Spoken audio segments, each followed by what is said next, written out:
me out. Yeah, sure, all the time. All right, I gotta go. So we're going Okay. to the YouTube. So head on out to the YouTube.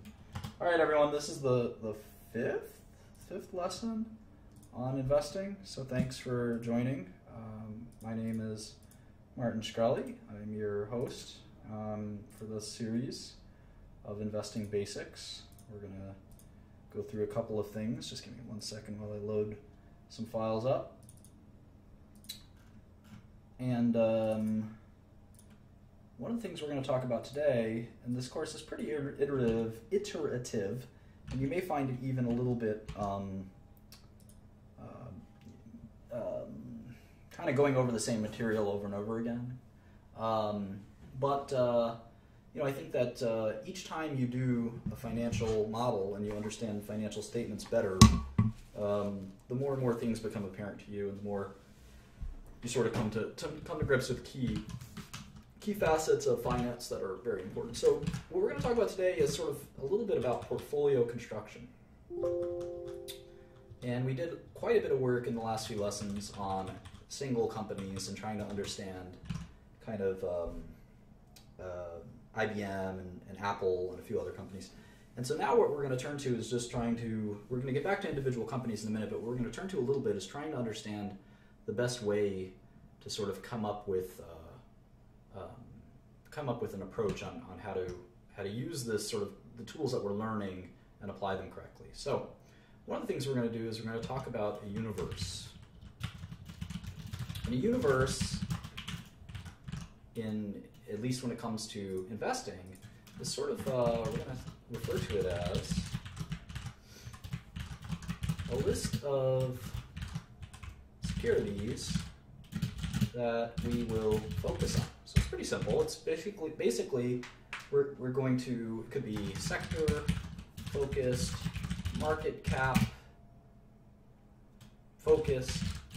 So you can say, I'm just going to look at small caps, medium cap, or large cap. You might want to look at small caps because maybe you think that there's more alpha in small caps, or you want to look at large caps because you're investing too much money. You have billions and billions of dollars that you're managing, and you can only invest in large caps because small cap companies are too small to make investments in. You might invest in a sector like tech or healthcare or energy. You might say that you want to invest in growth versus value. Maybe it's a style focused. There's lots of different ways to limit your universe. And the reason we want to limit our universe is because there's so many equities out there, at least in equities and bonds as well. You can see there are 68,000 tradable equities right now. That's a lot.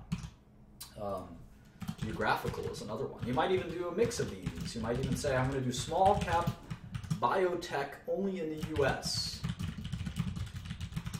And that universe could be 300 securities. And you can actually, study 300 securities with a few people. If you're going to think that you want to do at least 100 hours per security, you can cover that ground in a year. So that's sort of the reason why. You can't really do that if you're studying 68,000 securities. That's too many. It's too many. So let's do tech. Let's kind of quickly do tech. Tech, now technology and telecom. Tech and telecom. Let's try that. And we'll see what our universe looks like. 5,000 companies. That's a lot more reasonable than 68,000, right? A lot more reasonable. It's probably going to be even less than 5,000 when we get to it. So let's see.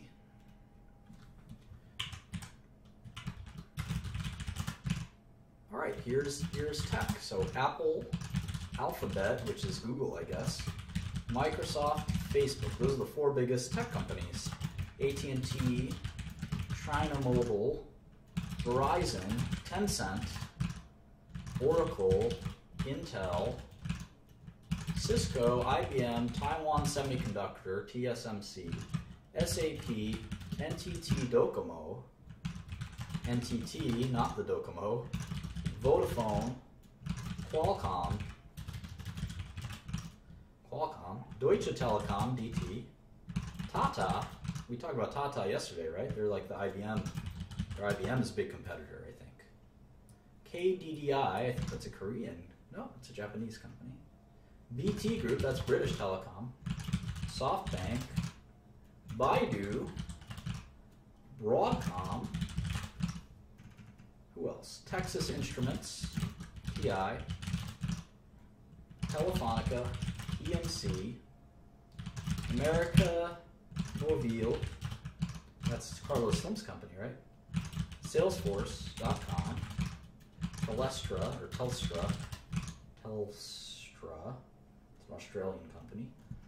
Orange, Singapore Telecom, Adobe, we know Adobe, Etisalat, ASM Lithography, China Telecom, Infosys. These are the Canon, BCE, BCE is a Canadian company, Saudi Telecom, Nokia, Cognizant, talked about Cognizant being an IBM competitor, Yahoo, T-Mobile,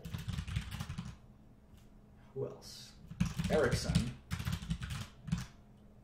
China Unicom, Hewlett-Packard, that's how low they've sunk, Hewlett-Packard, NXP Semiconductor, NXP Semi, and Telecomunicação.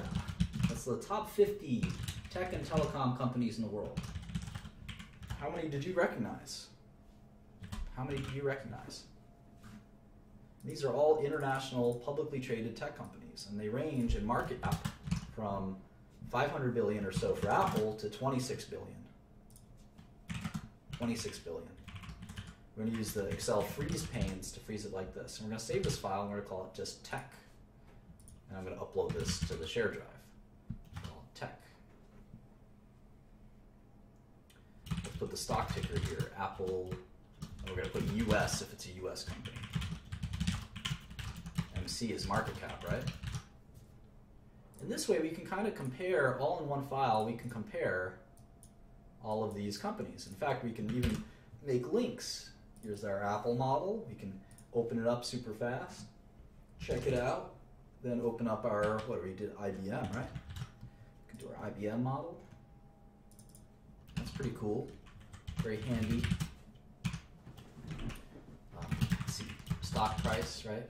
Market cap, net cash, enterprise value. We'll look at all this in a second. We can make this all automatic too, but I'd rather do it like this. Maybe the prices we can make automatic. 103.01 for Apple. How about IBM? It's like 170, 137. A little dyslexia going on. Alphabet, Facebook. So which one should we look at next? Well, if we learn Tata, we learn a little bit about IBM. If we learn SAP, we learn a little bit about IBM's software business. If we learn Dell and EMC, Dell is now a private company. We learn a little bit of IBM's server business. So they're all kind of interconnected. For Apple, we would have to look at AT&T, their biggest customer. And their competitors would include Alphabet or Google. So there's a lot of reasons that we want to learn one industry. Because if we started to look at, if we put Coca-Cola in this list, it wouldn't tell us anything about any of these companies. But look at all these telecom companies are big customers, right, of companies like Cisco. They're big customers of all these different equipment companies. So there's a food chain. Sometimes we call that a food chain or supply chain. And it all links together. So we can study this by sort of having, let me make a new file here. You can sort of draw this stuff out. I know a lot of people like to do this in tech. I'm not a tech expert. People like to do it, stuff like this. I say Apple. You can even just put the stock ticker, AAPL. They sell phones to who? AT&T. Or their AT&T's a carrier, I guess, right? So you have this relationship. And you have this relationship to what? The consumer, right? Consumer. And who does AT&T buy equipment from? Cisco, right? Cisco, Ericsson, Alcatel, all these companies, right? Nokia.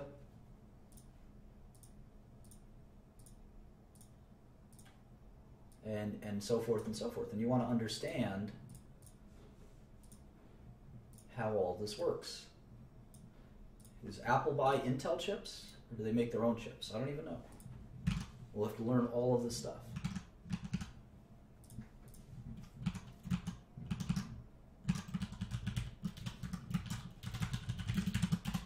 Google will tell us about kind of the advertising business, won't it? Microsoft is pretty diversified themselves. Facebook and Google are arch rivals. AT&T, of course, very important to all of this. China Mobile is our first foreign company. This trades in Hong Kong. We're going to trade some Hong Kong stocks here, too. Verizon, well, they're very important in all of this, too. So Verizon, we can make Verizon over here.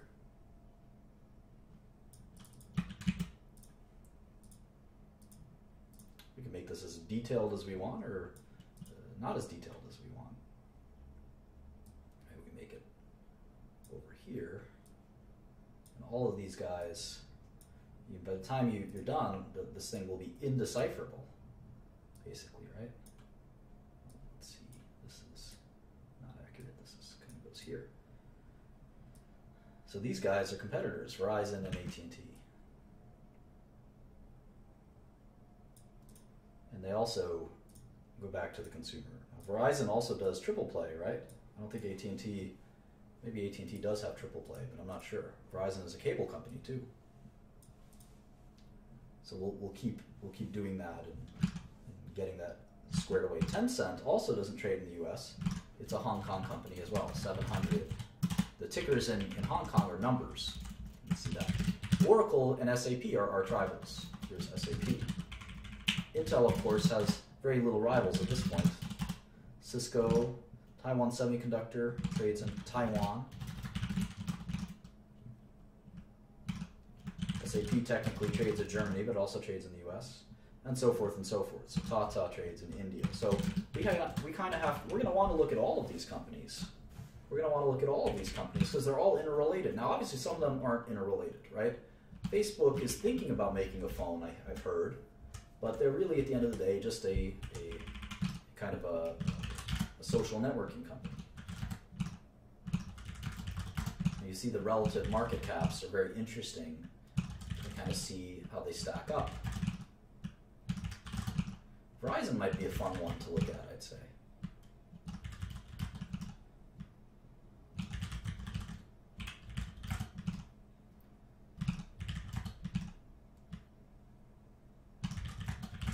Et cetera, et cetera. Now, how about some smaller tech companies? Let's go all the way down here. Let's look for like a tiny, not tiny, but a smaller tech company. Wow, there's so many. Hundreds. How many $1 billion or above tech companies are there? 700? About 701, exactly. Crazy. Do we recognize any of these companies? Half of them are Chinese. Look at that. All these Chinese companies. Stop when we really recognize one of them. Alarm.com? No way, that's a real company. Alarm.com. ALRM. And what the heck do they do? It's a $957 million company.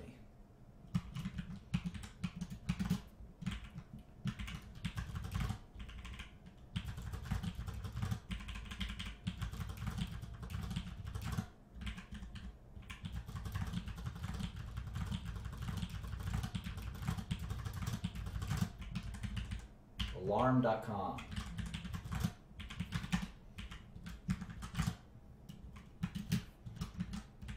Let's check it out. Easiest way, go to their website.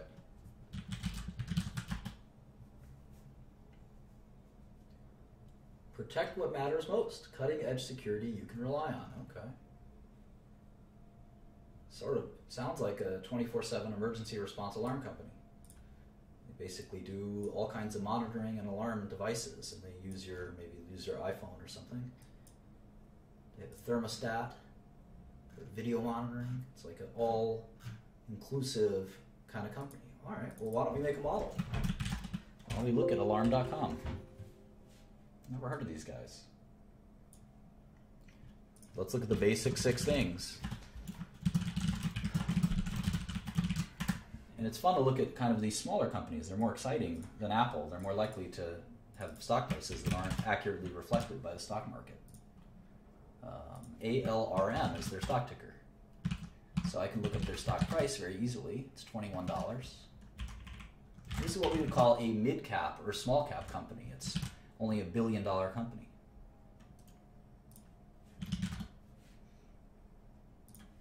Go to my SEC search box. CEO's 3 alarm. Funny. All right, 10K. They're in Virginia, and they have 45 million shares outstanding.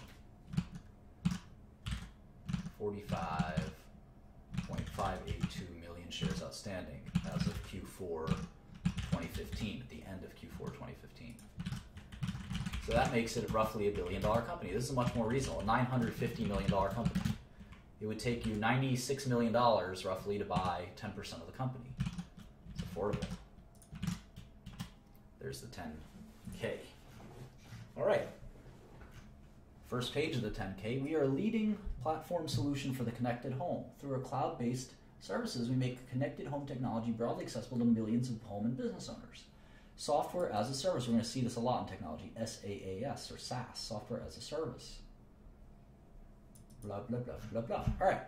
I don't want to read this yet. I want to do the top 6 that I look at. Stock price, shares outstanding, market cap. How about cash? Do you guys have any cash? First thing I care about. Show me the money.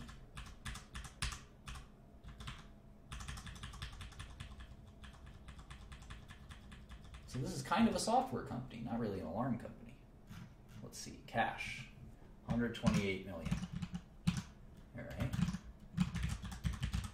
Young Metro has more cash than that. Accounts receivable, inventory, OCA, TCA, PP&E, intangibles, goodwill. Okay, that's it. 128 million in cash. How about some debt? 6.7 million I spy. That's really it. No debt other than that $7 million. So an $800 million enterprise value. This company on a cash and debt-free basis is worth about $800 million. I wonder if they make money. Just take a quick glance at that. Oh yeah, sure. $200 million in revenue. Holy smokes. Holy smokes. Only $20 million in net income though, or operating income. Cost of revenue is 130 minus, yeah. All right, cool. Let's make the model.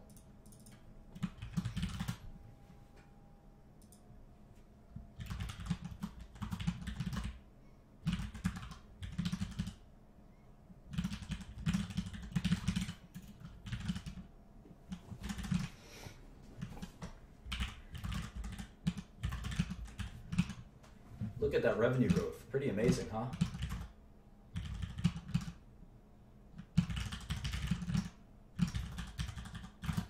Fast revenue growth.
Gross margin, of course, is always revenue minus cost of goods sold.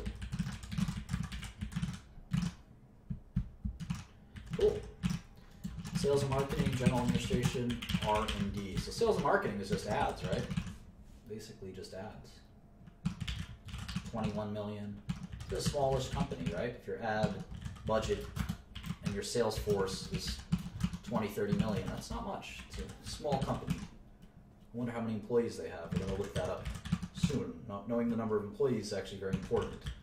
General administrative, this is your legal fees, your auditor fees, all that stuff. It's also pretty modest sized company. I've run companies with more general administrative expense than this, 30 million a year. That's a pretty small company. How about R&D? Well, looks like they're doing a lot of R&D. We'll talk about how to analyze that in a second.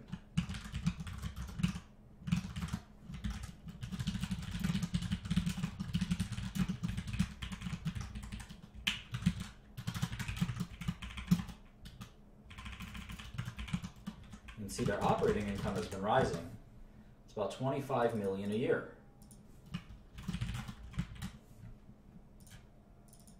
So, if it's an $800 million company, it'll take you about 33 years to make your money back.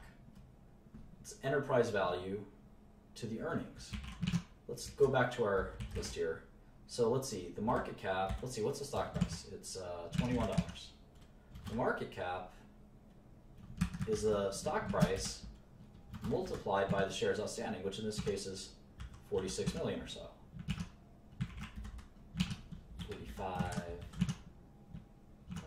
582, is it? Yeah, 45,582.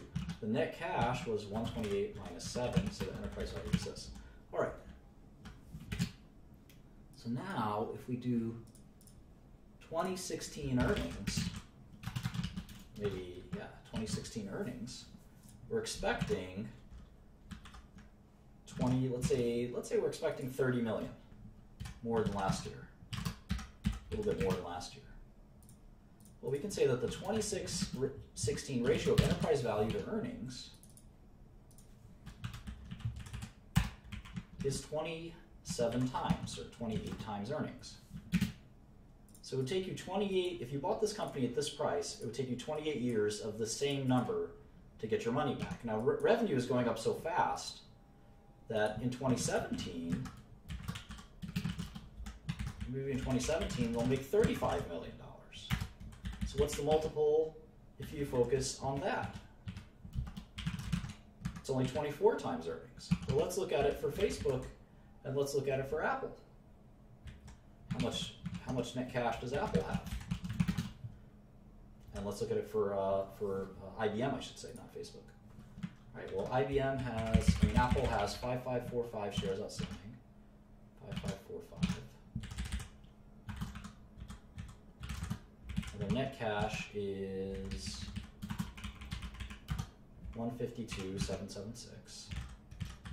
So their enterprise value is 418. And we could just take what Wall Street is saying for 2016 and 2017. You can do this in Yahoo Finance too.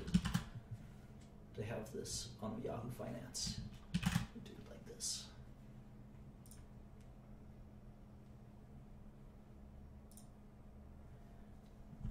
For Apple, they're expecting 50 billion in net income for 2016 and 53 billion for 2017. So for Apple, it would only take how many years to get your money back?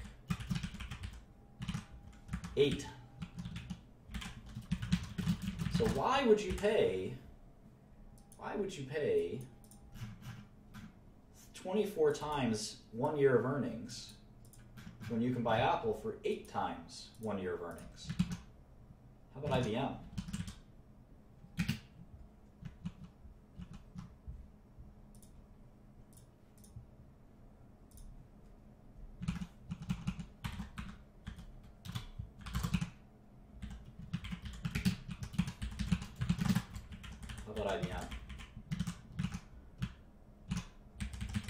IBM is negative net cash, right?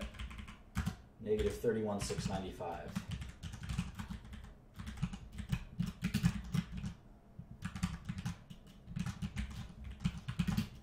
And what does Wall Street think IBM will earn in 2016 and 2017?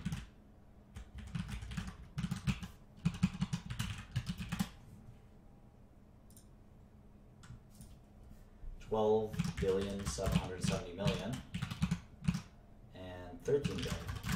So IBM is technically cheaper.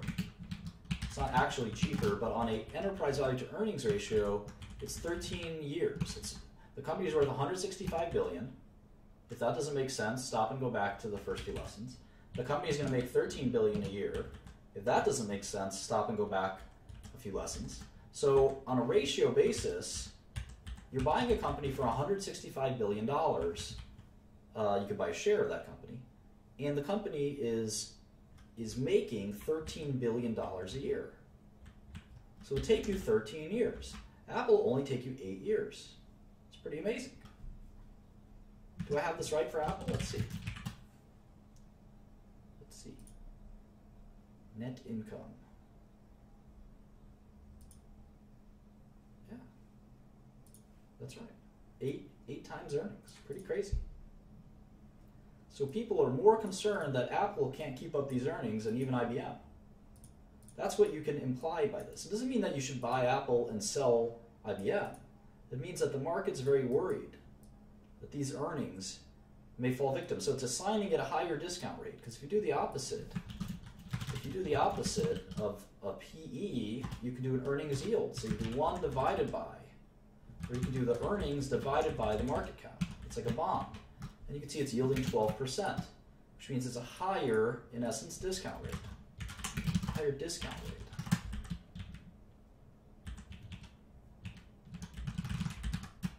IBM comparatively is yielding 8%. So people think the risk of Apple is much higher than the risk of IBM. Does that make sense? What about Alarm.com? It's yielding 4%. That means people are really expecting Alarm.com to grow quite a bit. That's the way I interpret that. It's a very high growth project. Now, I think the discount rate of Alarm.com is riskier. The discount rate to the cash flows is riskier. But the reason investors are willing to bid so much for Alarm.com is because their earnings are growing so quickly.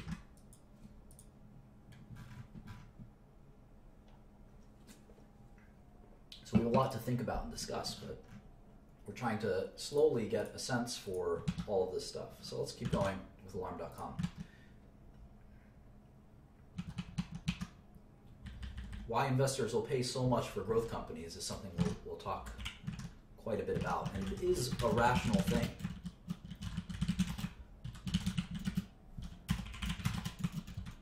It is a rational behavior. A lot of value investors don't think it's rational, but it's not necessarily wise. There's a lot of bad value investors, just like there are a lot of bad growth investors. And I'm the best, man. I'm just kidding.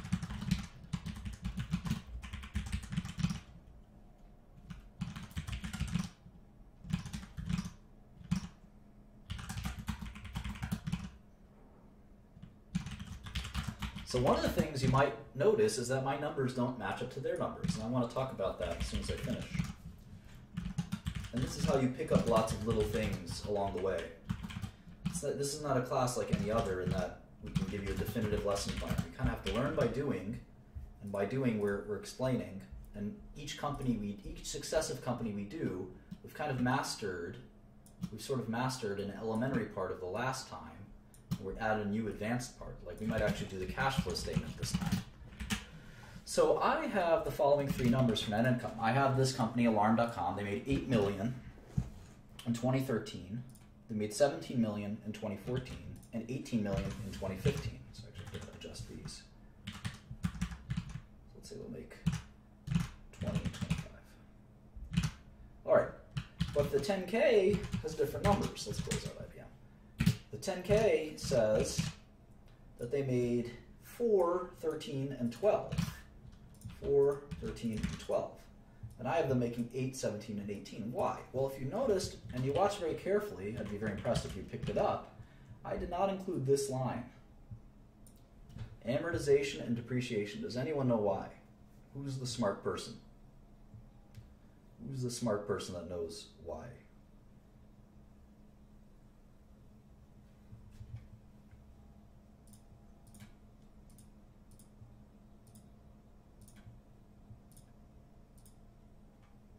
It's a non-cash expense. Way to go, Gaslight. Way to go.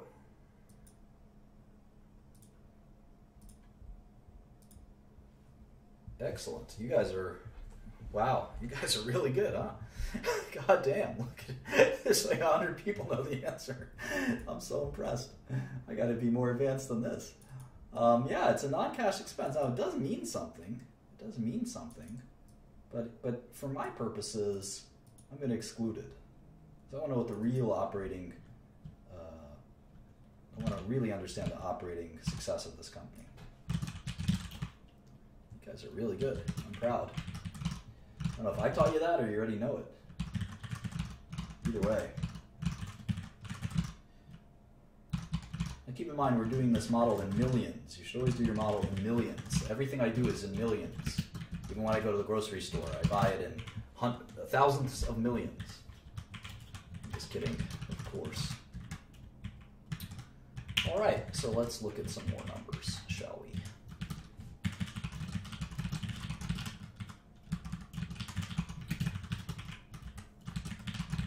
Some of you are fast students, I'll say that. How about margins? Let's do revenue growth. These are the kind of the two metrics they always want to look at for any company. Revenue growth and gross margins. Get my microphone a little closer to me here. Try to move the keyboard away a little bit. Revenue growth. 25% revenue growth, very high revenue growth. We're not doing the blab anymore. It's no co-host worthy. I wish Akil would do it. Akil would be worthy. Margins have been declining. Interesting. Interesting. Oh, I got the wrong thing for margins. There it is. I was going to say, these are low margins for a software company. Margins have been growing. And you see that in a software company, you have pretty nice margins, 60% gross margin. Drugs are about 80, 90% gross margin. And this isn't even a full-blown software company. They have some hardware too here. The software margins have got to be really good. In fact, we can calculate that out. Software as a service gross margin, it's going to be kind of a complicated formula. Let's see. SaaS revenue minus SaaS COGS is SaaS gross profit divided by SaaS revenue. 80% gross margin on software. Well, software is easy. You just hire some programmers, right? There's no goods. It's all digital. So the cost of goods sold is just your programming costs. Pretty neat. I like to write adjust, by the way. Write adjust everything. If you guys ever make my models for me, and maybe I'll pay you money to do that, if you're my employee, you have to write adjust everything. I think that's best because the numbers add up like they would add up in addition. If you make them left adjust or center, they don't look as good. And that's why all of these numbers are right adjusted as well. That's how they're made. All right, so let's go to the Q real quick. And I'm wondering if these 13G filings are, remember, for owners who own more than 5% of the company. These are the big dogs. These are the big ballas. That's a technical term. Let me write that down for you. When you file a 13G filing, 13G or 13D filing, you are a big balla. So let's see who owns this company. ABS Capital Partners, Stephen Trundle, maybe the CEO or something, who knows. And, oops, Franklin Resources, a big mutual fund. I'm friendly with some of those guys. And you have the 8K filings, which are the current reports. So we see 10K, which we know. Now we know the Schedule 13 filings. Let's look at this 8K. An 8K is sometimes called a current report. So it's any news, any material news, current report. And you can basically get everything you need just from the SEC filings. So any material news has to be in 8K. And if you look at the actual Form 8K, you can see here, looks like an SEC form, and it just says, we issued a press release. Attached, please find the press release. Well, here's the press release, and it's the quarterly press release. So pretty simple stuff. And you can see they give guidance. So they're actually saying, for 2016, we expect total revenue of $236 to $240 million. Let's go to our model. Well, last year was 209. So 236 means that's going to be another 20% growth.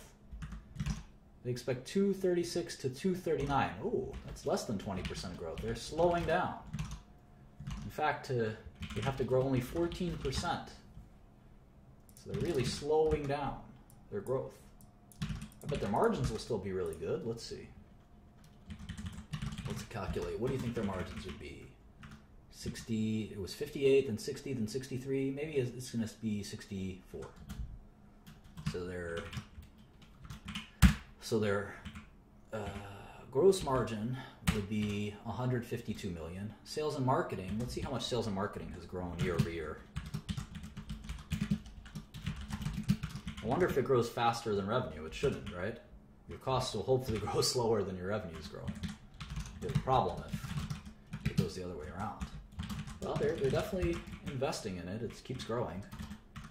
So let's assume that their costs grow by 10%.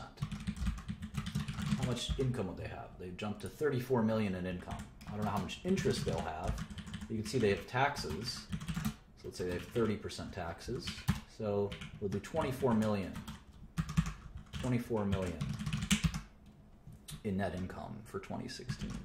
But I'm curious why they're only forecasting 14% growth. That's sort of like a somewhat weak growth compared to the last several years. Now, it might be because they're just a bigger company and you can't grow forever, can you? Can't really grow forever.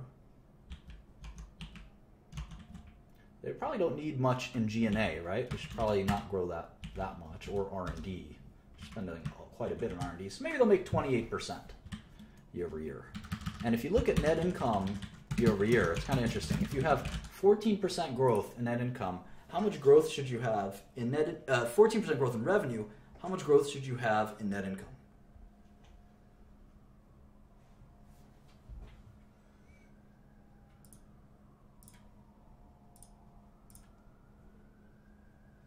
I'm not using analyst ratings. I've never used analyst ratings. Buy, sell, never.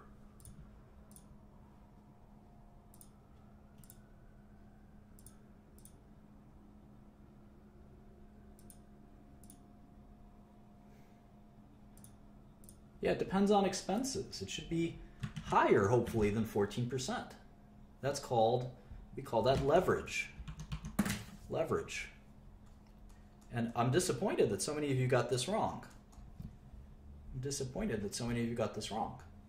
If revenue grows, so let's say this is 2015. This is 2015. You have 100 million in revenue. And this is your lemonade stand. It's the most successful lemonade stand ever. I used to give more kind of provocative examples, but I think because these lessons are being recorded, I'm going to keep it very tame. This is a lemonade stand, and you sell the best lemonade possible, and you have 100 million in revenue, and you have 50 million in costs, sugar, lemons, I don't know, ads. It's a very simple income statement. Very simple income statement. You have Phil Kobe's here. So you have 50 million in profit. Well, let's say your revenue grows by 10% for 2016. What's your revenue? It's 110 million, right? And let's say your costs only grow by 5%. That's what, 50, help me out here, 52.5 million? Right? So what's your profit? It's 57.5, right? Or there's more than that. It's 67.5. I need a calculator. Hang on.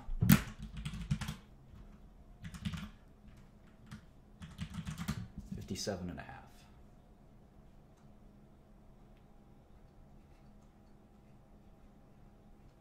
So what is the percentage increase? It's more than 10%. We call that operating leverage. What if the costs grew the same amount? Would X equal 10%? Let's see.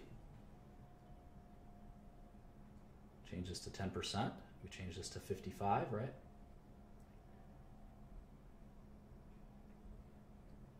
This becomes 55 million. And its X is 10%. So if revenue growth is greater than cost growth, Therefore, revenue growth will be greater, or net income growth will be greater than revenue growth. And that's what we hope. We hope that we don't have to, we can grow our revenue faster than we can grow our costs. If that makes sense. All right.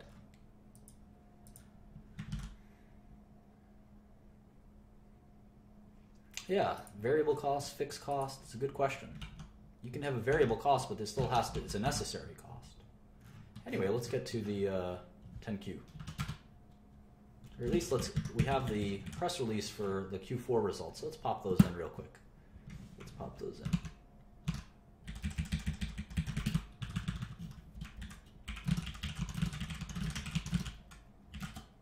Where are we? Q4 15, right? Maybe we can do it like this.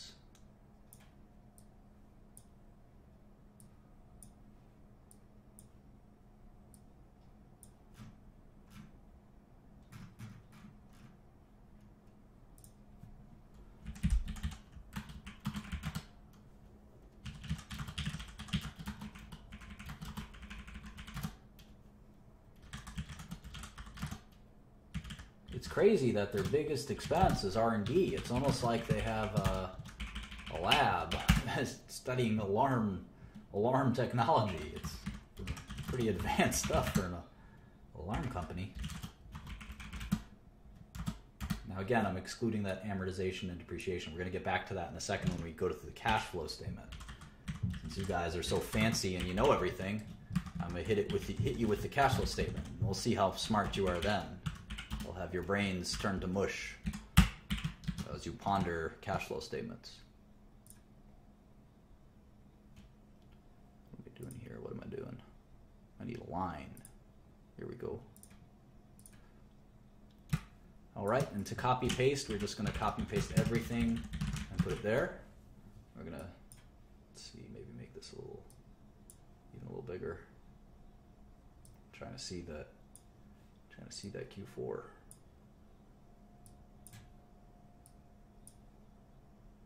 Of last year. There it is.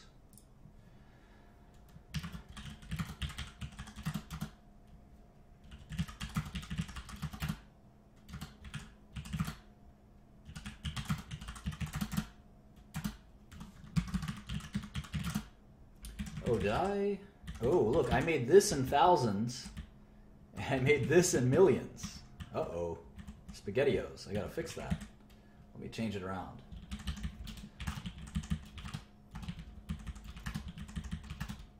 Like I said, I only deal in millions.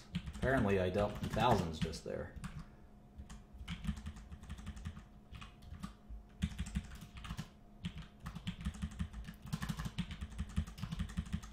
There we go. Easy peasy.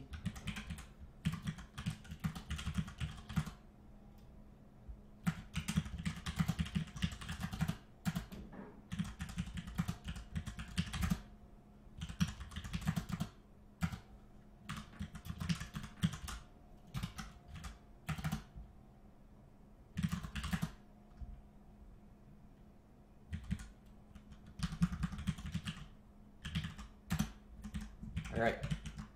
I wonder how much revenue grew in Q4 year over year. 25%. So why would they tell us that 2016 is only going to grow 14%? Maybe they're being very conservative. Some companies like to do that. I always just like to tell investors the truth. This is how I feel. I might be off up, I might be off down, but that's how I feel. Look how fast their costs are growing. Their costs are growing faster than their revenue. Crazy. Madmen here. Their R&D is exploding. And that's why their net income is not growing. They actually made, even though their revenue grew by 25%, their net income fell. Crazy. These guys are really investing in their business. They may be just overspending. You never know. That's why you have to judge management and see if they're making smart investments. All right, let's go to 10Q for Q3. We're pretty slow here. We gotta pick it up. And again, it's pretty good because you can just copy and paste these formulas.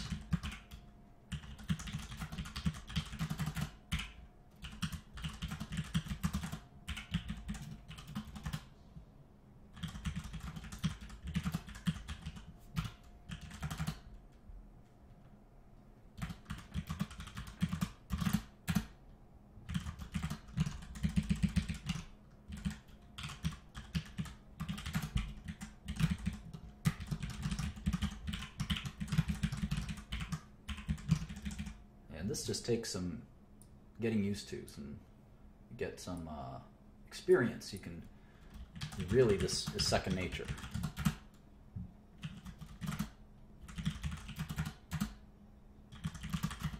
And that's why you have to practice. I mean, there's no two ways about it. You got to do hundreds of these, and then you really start to learn. You got a sixth sense about business, and this is all free. You can sit here and model companies all day long, all day long. That's what I do, all day long. You get a sixth sense about business. You really do. You just got to focus on one industry because you learn a lot by learning each of these companies. Like if we thought that there were too much R&D expenses here, we could go to Alarm.com CEO and say, you know what? I look at every other software as a service company, and they don't spend as much on R&D. You guys are wasting money. But you can't do that if you're covering beverage stocks and software stocks. That you don't have any credibility. And it's important to have some credibility. At least that's my strategy. There's other people that like being diverse in sectors, and they call themselves generalist investors. I don't quite trust that. And you know what happens when Young Metro doesn't trust you. This company just went public. I can tell because they only had 3 million shares outstanding, and that jumped to 20 to 50 million shares. That usually happens just before you go public with an IPO. If Young Metro don't trust you.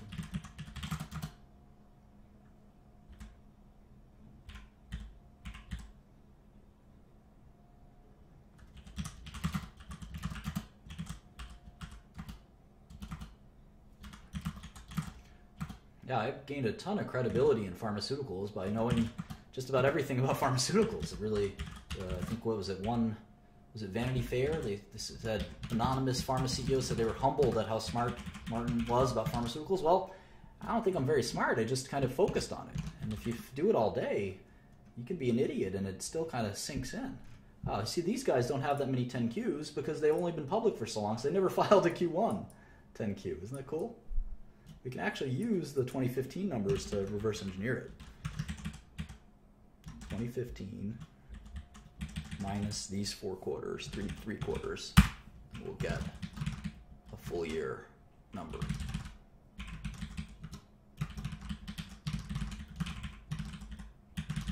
So it's not that hard. You just have to be really excited about what you're doing. You can imagine that this isn't very exciting to some of you, and that's fine. You weren't made to do finance. You can do something else. There's no pressure.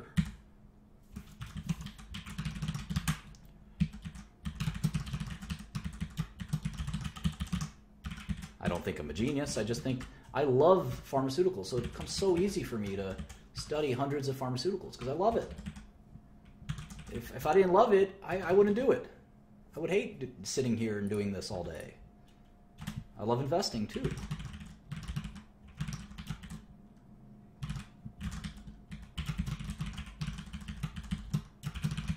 I like working hard and making people happy with my good results. It's a great feeling.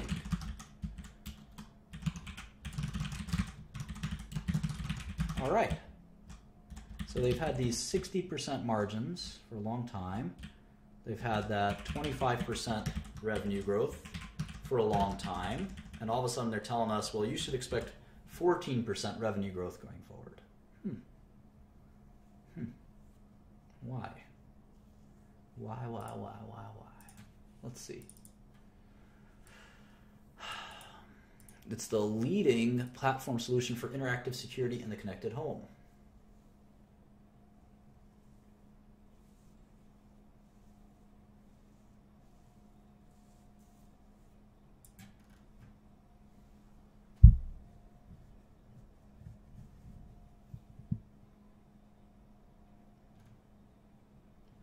gave us guidance for Q1. They said 39.4 million for Q1.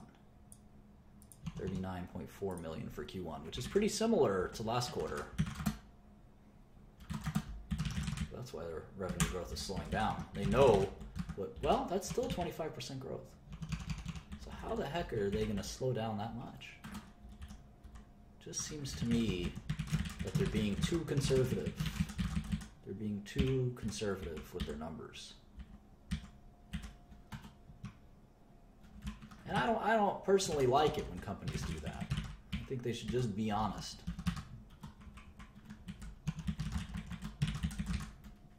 I always was, my executives always tell me, Martin, just be super conservative, under-promise and over-deliver. Well, that only goes so far. If you under-promise too much, it's just not credible. I don't believe in that. A lot of people don't like that. But I like to keep it real, as you know. Like Dave Chappelle. Look at their tax rate. They're an American company. They probably have only American customers, so their tax rate should be 35%, but occasionally it's not. That's a big problem for a company when your tax rate is 35%. It's very hard to succeed. Maybe this will be their future. It's hard to tell. Their New Zealand market, Jesus. I wonder how many customers they have in the U.S. I wonder how many employees they have. All these things are jumping into my head. I want to know everything about this company. Here's a cash flow statement. We got cash flow, 27 million. That's more than net income. Their net income was 11 million. That's a big difference. Looks like some of it could be one-time in nature, swings in accounts receivable and things like that might swing back. We'll talk about free cash flow and stuff like that. I don't know if this is the best company to do cash flow statement on. But we got our first software as a service company, so maybe we can even put that down here as a sector. Software as a service. You're going to see a lot of these. Anyone know what the biggest software as a service company is? Who knows their software?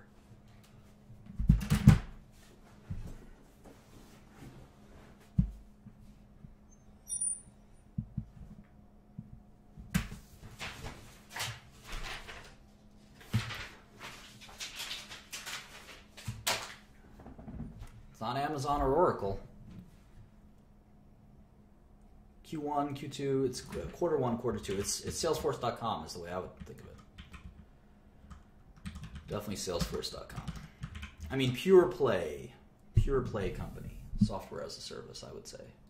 Salesforce.com. When I think of software as a service, I think of a company that is charging you a recurring fee, recurring monthly fee, something like that. That's software as a service to me. Salesforce.com. Yeah, maybe Oracle, but Oracle is more of an enterprise. In fact, let's write that down. Oracle Enterprise Software. And Salesforce is kind of like hybrid enterprise software as a service. This is IBM, I'm writing consulting. Consulting off outsourcing. That's what IBM is.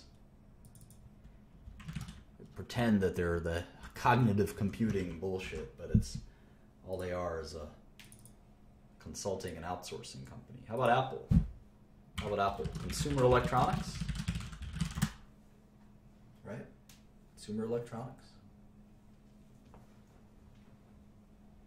What's AT&T? Telecom? Maybe we just call it carrier? Or just telecom? Verizon's telecom, China Mobile's telecom, and maybe we just take telecom out and we move it to the bottom. We say, I don't want to look at telecom. I hate telecom. Put telecom down here. Maybe you don't hate telecom. Maybe you just want to look at it separately. Apple's gross margin is about 40%, I thought.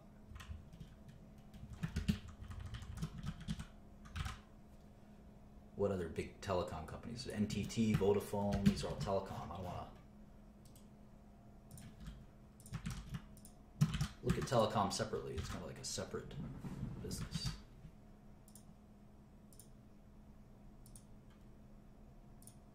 Telefonica, BT, DT.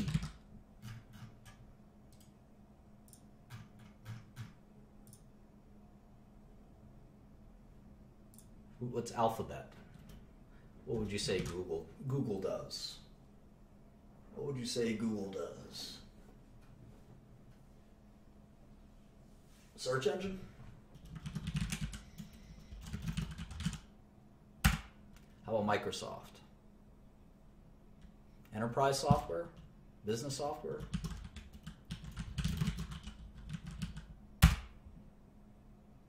Facebook? Search engine?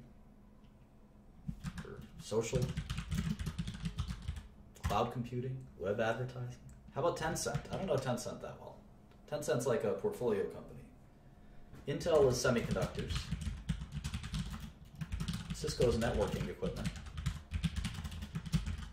TSM is semiconductors. I think Qualcomm's like a weird mix of different things. It's like licensing revenue and stuff like that. KDDI, isn't that a carrier? I know BT is a carrier. Let's move that down there. Look at carriers kind of separately. Carriers are a lot of fun to look at. We're going to look at AT&T. And that's a great one to look at cash flow and CapEx and things like that. That's a great one. Yeah, Amazon's up here. Amazon's a retailer, I would say. Oh, maybe Amazon isn't up here. Maybe Amazon isn't. It's up to Bloomberg. Bloomberg doesn't consider Amazon a tech company, I guess. Freaking Bloomberg, huh? I don't see Amazon up here. Well, we don't have to listen to Bloomberg. We can add our own Amazon. Who asked that? Cameron? Cameron Nauer? I know you, Cameron. You're a smart cookie. You're a smart cookie. What do they call Amazon? E-commerce discretionary. And it would be the fifth biggest. It would be the fifth biggest. I'll just call that retail. E-retailer, e-commerce.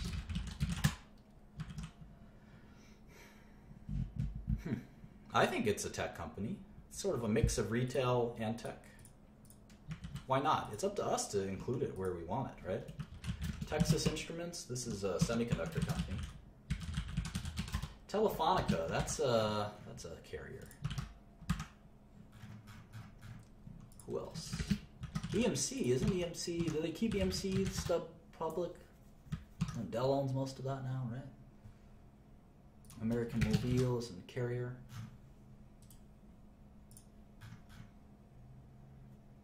Adobe, there's a software company. Orange and Telestra, those are also telecom. China Telecom. BCE, I think that's a Canadian telecom company. Saudi Telecom. So if you exclude the telecom, the list is, at least the biggest companies, is a bit smaller. It's a lot of fun. I like tech. I almost did tech for a living. T-Mobile and Ericsson is not. Is China Unicom a carrier or a provider? I don't even know. I think Telecommunicazi is as well. We can always go back. T-Mobile? Where's T-Mobile? Did I move that already? Yeah. Baidu is a search engine, right? Broadcom, semiconductor. EMC is hardware, let's just say hardware. SoftBank. I don't know a lot about SoftBank. Well, we want to, like, the same way we want to segment tech, we kind of want to segment tech and not just do tech and not do healthcare or not do consumer or not do energy. We also want to sub-segment it, because tech is such a big industry, we want to kind of get it into start with just one subsector. We'll pick that subsector soon. We'll pick it, in fact, we'll vote. We'll vote and pick it together after we do a couple each. Nokia's, I don't think it's consumer electronics anymore. I actually think it might be networking equipment. Yahoo is, Let's say internet. Let's just say internet. Maybe that's fair. Internet. Let's see what else. We only did the top 50, so it's after Telecomunicatie is Swisscom. That's a telecom company. How about Intuit? That's a TurboTax company, right? Is that software as a service? Maybe. How about Changhua Telecom? I'm guessing that's a carrier, but you can check on that later. Changhua Telecom, of course. And is this Telefonica? TDV? Telefon Venezuela, I think. Televena. Telenor. These are all the little Norwegian. That's a Norwegian telecom company. We've got Yahoo Japan. I think Yahoo Japan's so valuable because they have Alibaba. Now, where's Alibaba on this list? That's also e-commerce. So let's make a e-commerce list. Sectors. Consumer goods, consumer services, retail, general retail. Where's e-commerce? Where's e-commerce?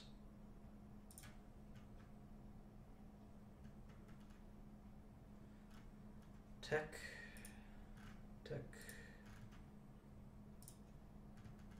internet. I don't know, where'd it go? I want whatever Amazon is in. Whatever Amazon is in. Let's see if this will work. This would just go into here. So, oh, there's Amazon. Nestle. What?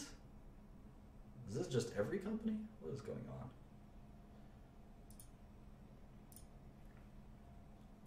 Sector. Oh, I put consumer. All this stuff? I just want internet.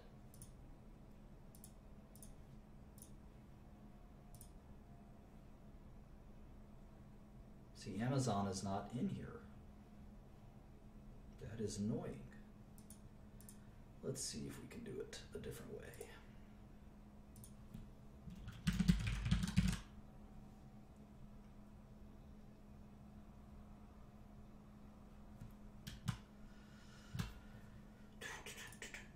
There's different classifications, so let's try this one.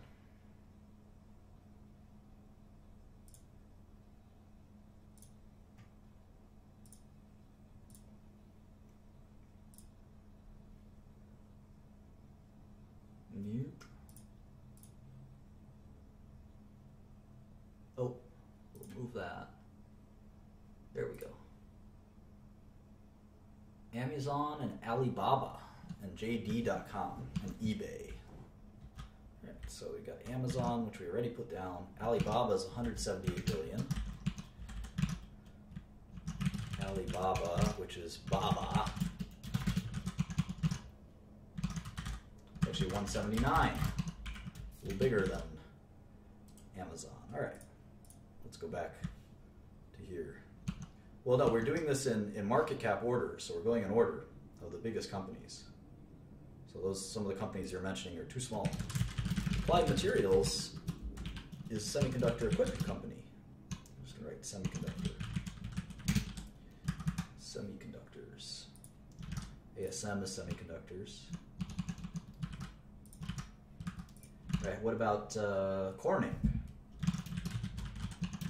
It's kind of a complicated company.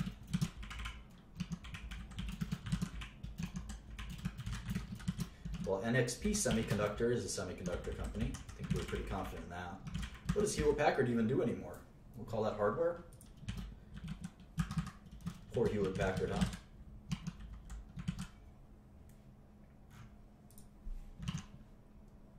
VMware, that's a software company.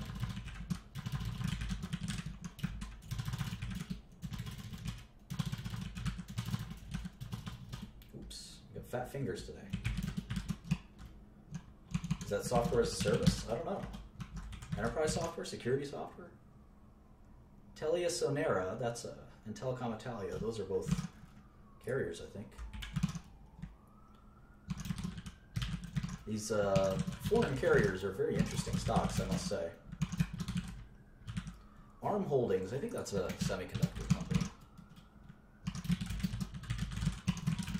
Yeah, I know it's virtualization software. Fujifilm. Fujifilm. Interesting. Wipro, that's another consulting company.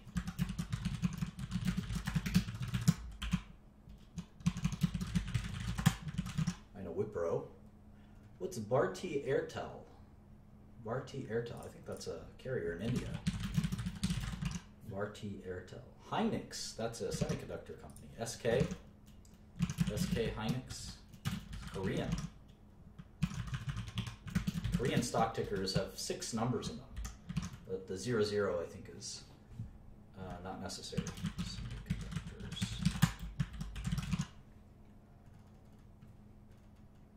Dassault, HP Inc. I thought we had Hewlett Packard. Oh, they split it. It's HPE, Hewlett Packard Enterprises. I didn't know the split was done. And then there's Hewlett Packard. Huh. Dassault is a French, I think, software company. HP Inc. I don't know the difference. One of them must be hardware. Rogers Communications, that's a carrier. There you go, enterprise and consumer. Hedy Holding, I don't know what that is. Hedy Holding, Chinese company. NetEase, I think, is software. Level 3 Communications, it's not a carrier, Level 3? Pretty sure it is. What else? It's a lot of fun to me. HCL Tech. I don't know HCL Tech. I think it might be a consulting company. Indian. Cerner. I know what Cerner is. That's a healthcare company. NVIDIA. That's a software company. I'm their biggest customer. Semiconductors.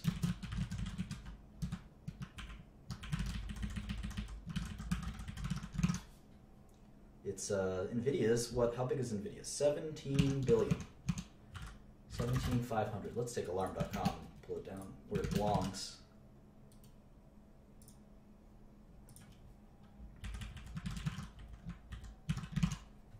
Who else? TELUS. That's and Telefónica Brazil. Those are both carriers. Okay. I'll upload this file to the share drive. You guys can't spot the share drive. The mods will tell you where it is. Analog Devices is a semiconductor company. I know those guys. Analog Semiconductors. Maybe we'll look at semiconductors. I like those. CenturyLink. I don't know what CenturyLink is. Is that a carrier? Sounds like a carrier. MTN Group.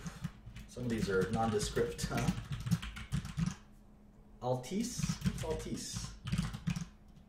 Naver Corp. God, we're really getting into KPN as a carrier. I know that. KPN is a carrier. We're just going in order here. Market cap order.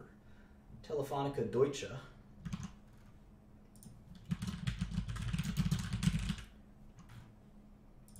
Is it a cable company, CenturyLink? I'll move it into telecom. Who else? Checkpoint Software. Those guys are security software, right?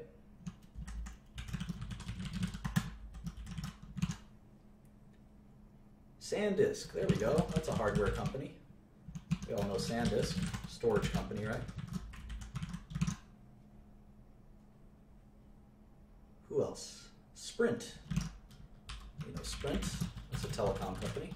Yeah, I know this is boring to some of you guys. I'll just move on once we get to 100. Advanced Info. What the heck? Never heard of that. Advanced Info. It's a Thailand company.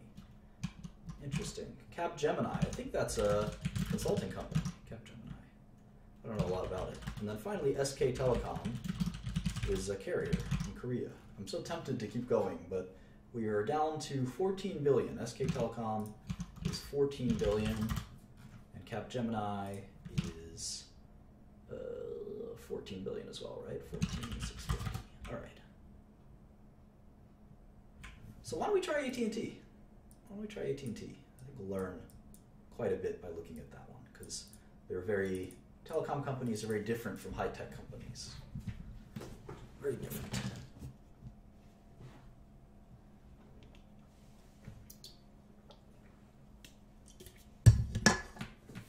All right, let's make a new model.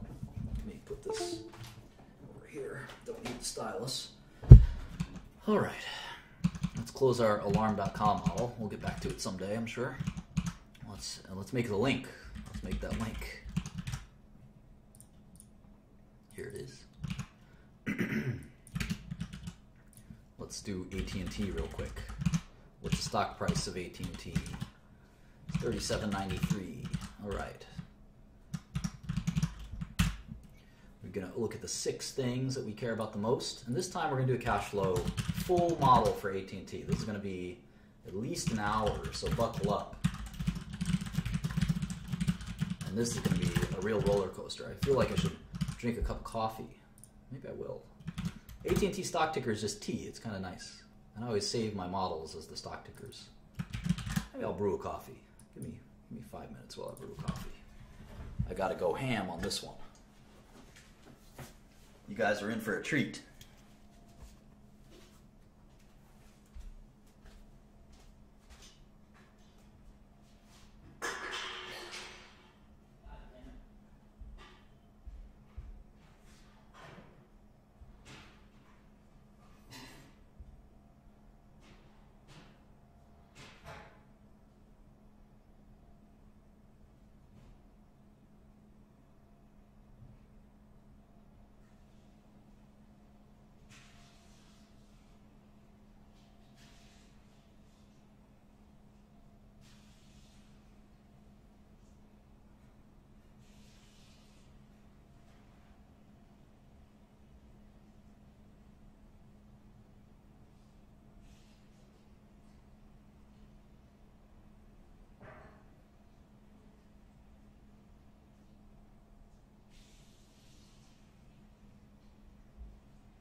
All right, let's get ready to rumble. I'm gonna need this stylus because I'm gonna teach you guys all about some serious business in a minute. All right, we're still on the SEC website, which is helpful. We're just gonna type T for AT&T. Their most recent 10K. Most of corporate America has filed 10Ks recently. All right.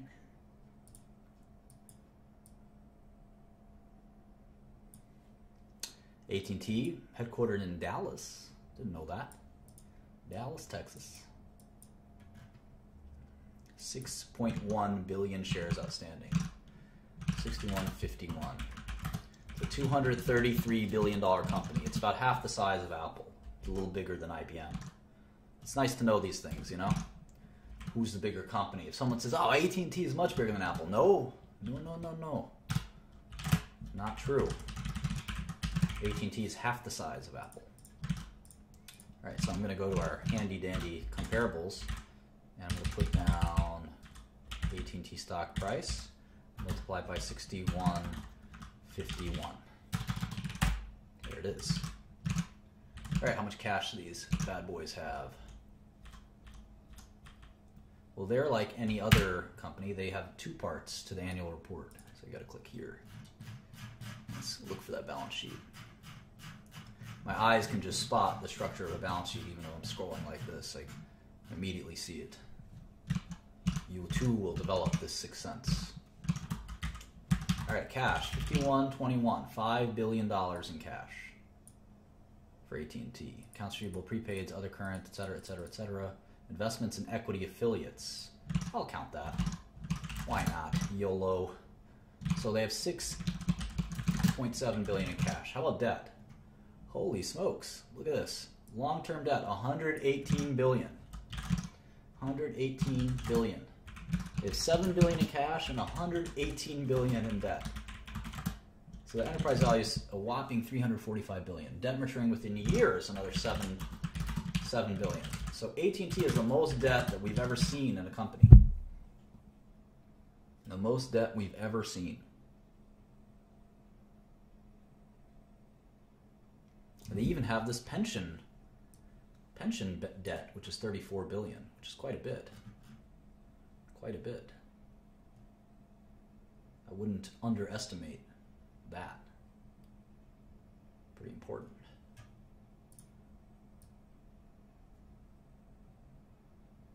Might even include that in debt. So why do they have so much debt? Well, you're going to find this a lot in telecom. You're going to find this a lot in telecom.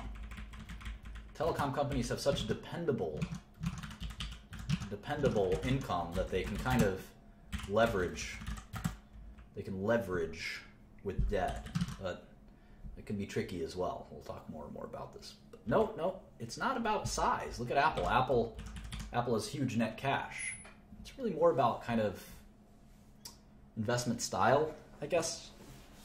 Yeah, the direct TV acquisition would certainly contribute to that. See, even IBM has modest leverage compared to AT&T. Half of AT&T is debt. 200 billion market cap, 120 in debt, 350 enterprise value. Crazy. Pretty crazy. All right.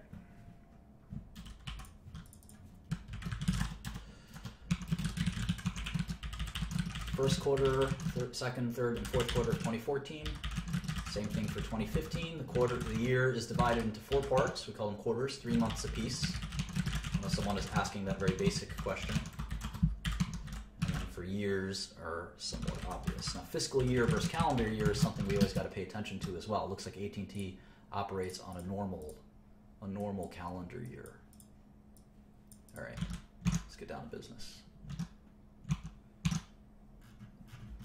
Let's play some dice.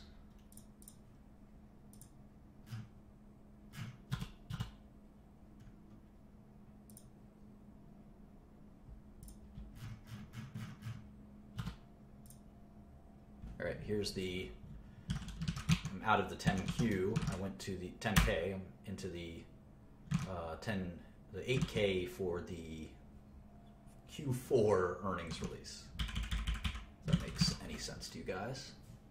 Maybe I'll just try to move it over here. All right. So here's revenue, and they have 2 different kinds of revenue. You know, all these companies have different breakdowns. They have services, and then they have equipment. So service is something like having a cell phone with AT&T. Equipment, well, you can guess what that is. Although they can also tell us in the 10K, because it's not that obvious to me. So $42 billion in quarterly revenue. That's a lot. That's up there with the Facebooks and IBMs, huh? Sorry, someone's giving me a message. It seems very important. It's from my friend Joe. Oh, I don't think it's that important, actually.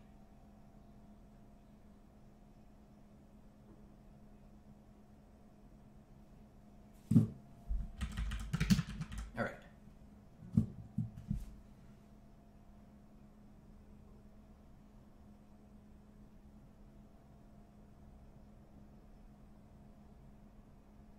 Sorry about that. All right. Cost of services. Cost of services. Equipment 5868. Broadcast, programming, and operations, 5645. Other, 8178. SG&A, 8419. And I'm going to include depreciation and amortization.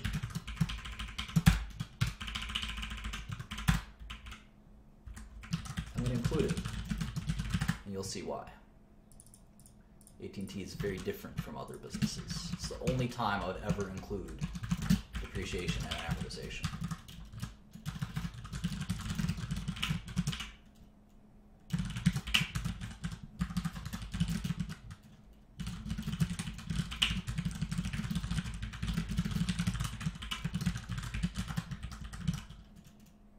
Interest expense. Look at how much interest expense they have. Or interest income. Negative 1143 plus 31 minus 113.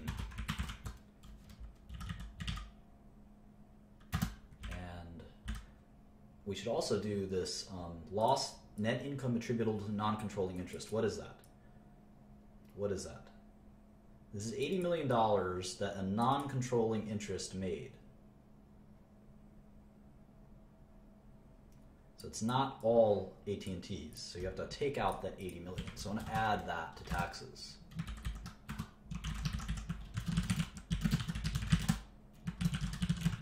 Call that minority interest. So it's $4 billion of net income in 1 quarter. So immediately I'm going to say, all right, so first I see it's about a 10% margin. And I look at it year over year and I see that it was $34 billion last year. So that's pretty powerful growth. I'm wondering if that was due to an acquisition. It probably was. AT&T would normally grow that fast.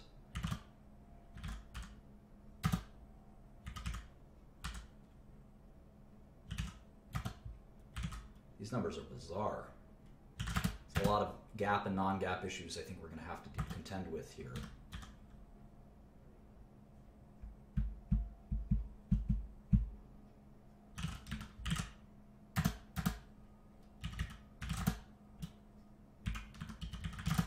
We'll talk about that in a minute.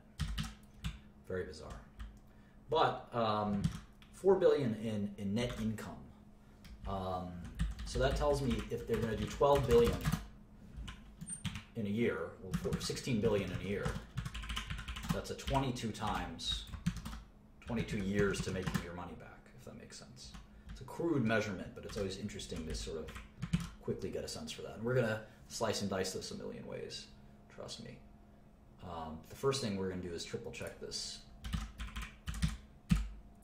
It seems like there's some one-time cost or something funky going on in here. I don't think they had $15 billion in SG&A, for instance. I think there was probably some one-time cost. Abandonment of network assets, I'm not including that one-time cost.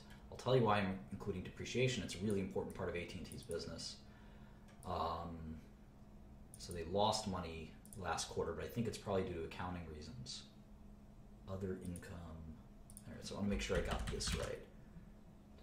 Minus 143, equity in net income plus 31, other expense. Okay, so here it's minus 856, minus 13, plus 125. Okay. I'm pretty comfortable with this.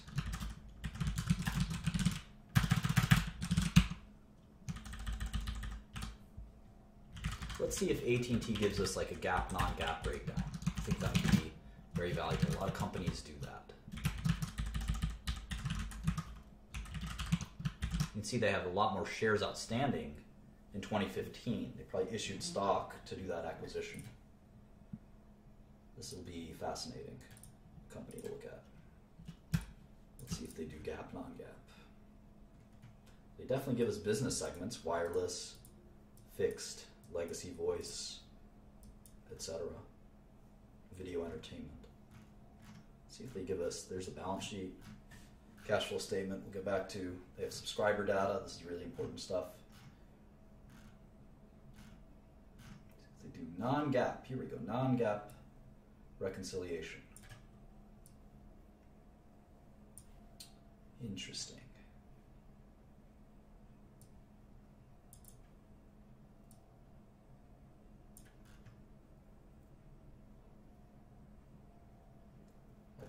notes are going to be very detailed.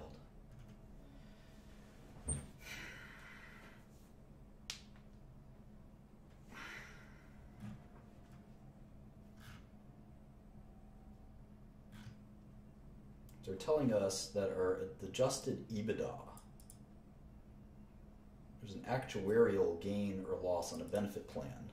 This is hilarious stuff. So this is going to be coming out of SG&A. So I'm going to take this SG&A, which they reported to be 14.765, and I'm going to remove 7869 because they had a one-time cost. And then you can see all the numbers flip amazingly. So now operating income is 4.5 billion. There's another, I guess they book that actuarial gain or loss. Fascinating, huh? So we can do an EBITDA line here, earnings before interest, depreciation, and amortization. We can do that by taking operating income and adding back D&A, depreciation and amortization. We'll see how close we get. Here we get exactly the same number. It's 14,009. It's 14,009 in EBITDA. But we need their adjusted EBITDA, right? So we're going to add this whole kind of mess back in. It's all this mess. Actuarial gain. They got an actuarial gain. So we got to subtract that out. Interesting. I wonder if I wonder where it's coming out of what line. Maybe it's a separate, maybe it's in the other line. It could be the other line. Fascinating. I've never looked at AT&T this closely before. All these other costs, we already took this one out, so we need to get to 9483. So we need 299 wireless merger integration costs. Includes other, so it's other cost of services. Just subtract from here.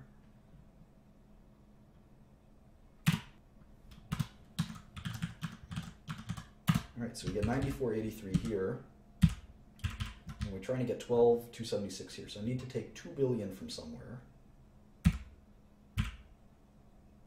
And add 2 billion somewhere. Maybe we'll add it here. It seems like it makes sense.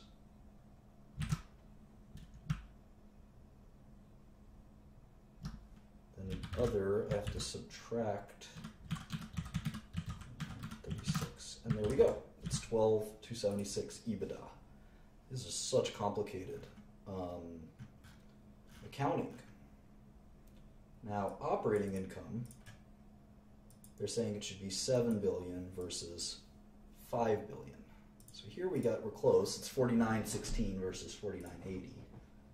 Here, there's amortized intangible assets. I think we can add that back to D&A.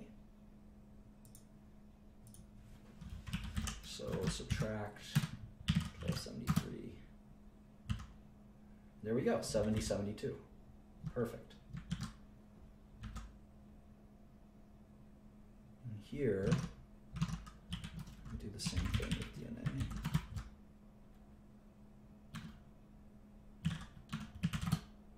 And it's pretty close.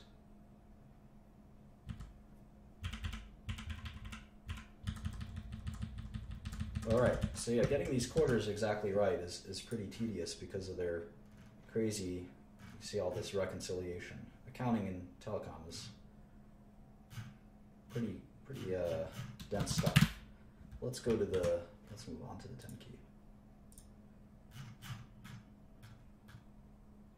And it's our choice as to how much we're going to take their numbers or their adjusted numbers. This is definitely a bear of a company to model. Some of them are going to be practically impossible and difficult. I won't say practically impossible, just difficult.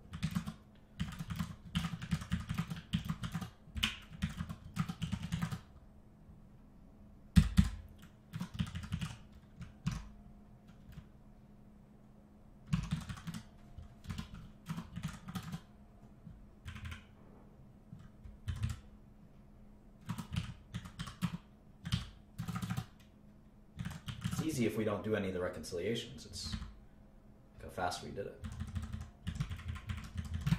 So let me just not non-GAAP. Just right up here, kind of what we've done. I'll just do the GAAP real quick. I'll go back to do non-GAAP.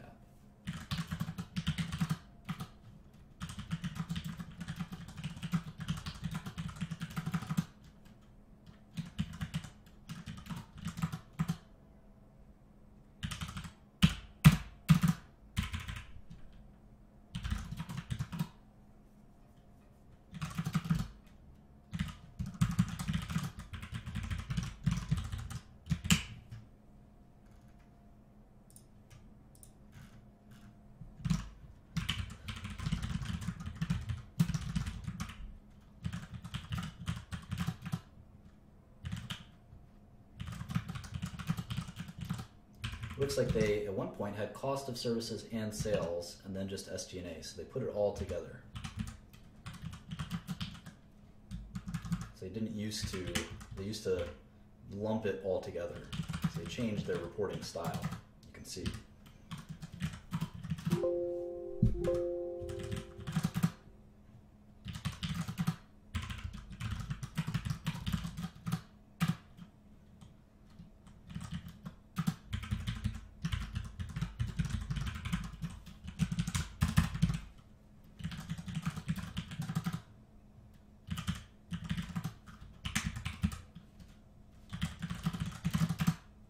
More granular, that's a term you should be familiar with. Granular, more detail. Can you be more granular? A very common question in business. I do have an Instagram account. It's Martin Shkreli 15. I have one photo, which is my last home cooked meal. So it's probably an imposter.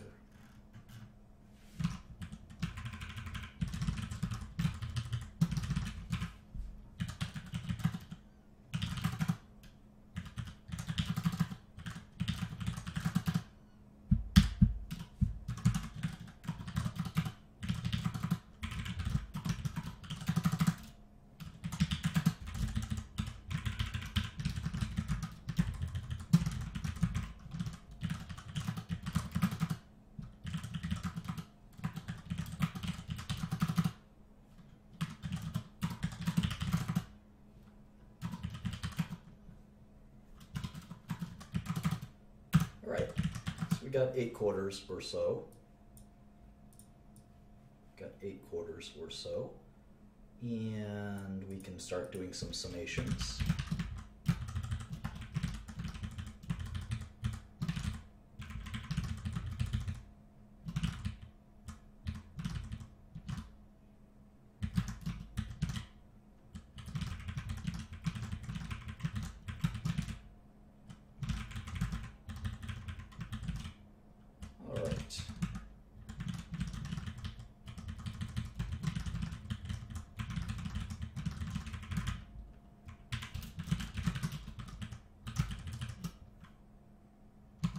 Very consistent revenue, isn't that interesting? Prior to their merger, every quarter, 29 billion, 29 billion, 29 billion, 29 billion, 29 billion, 29 billion, and then it jumped up due to the acquisition. But you can expect consistency from a telecom company because the customers are the same customers every quarter, basically.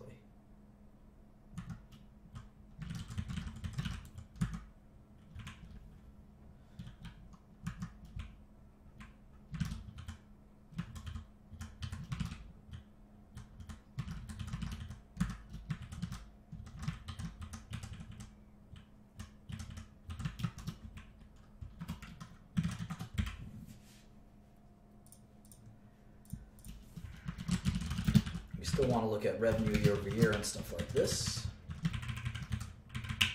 even though it's remarkably consistent. There's that 0% growth until the acquisition hit.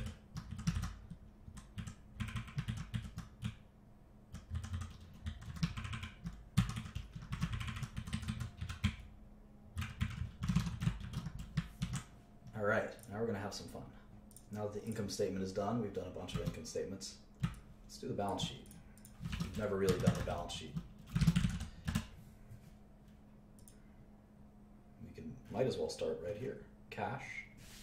This is Q1 15. Accounts receivable.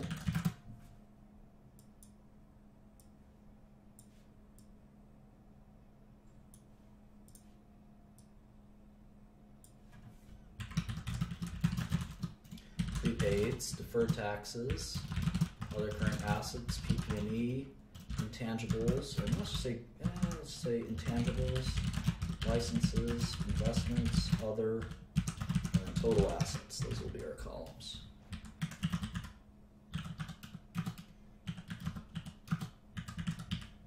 It's fascinating if you see how much PP&E they have. That's all telecom equipment. It's $113 billion. That includes stuff like satellites that they run their networks on. Keep that in mind. It's going to be really important to think about the dramatic amount of PP&E they have. Very important.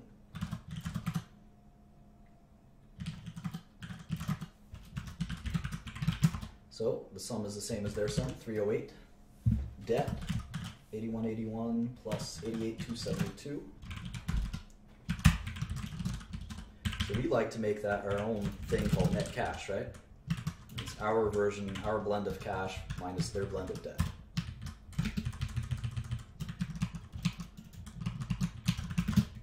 So let's see, debt, accounts payable, advanced billing, and let's just say customer deposits, accrued taxes, dividends,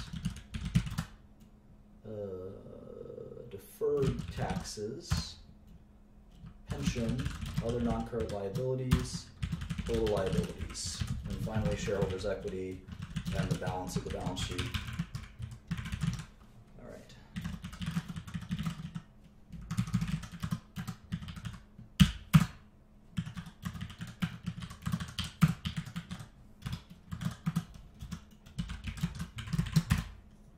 Okay, so 220 billion in liabilities, 87, 104 in shareholders' equity. The two balance out to 308 billion. Now we're going to do the cash flow statement. How does the cash flow statement work? What does it look like? This is our first time. This is our first time for everything. So this is our first time looking at the cash flow statement. Make sure my date doesn't get angry.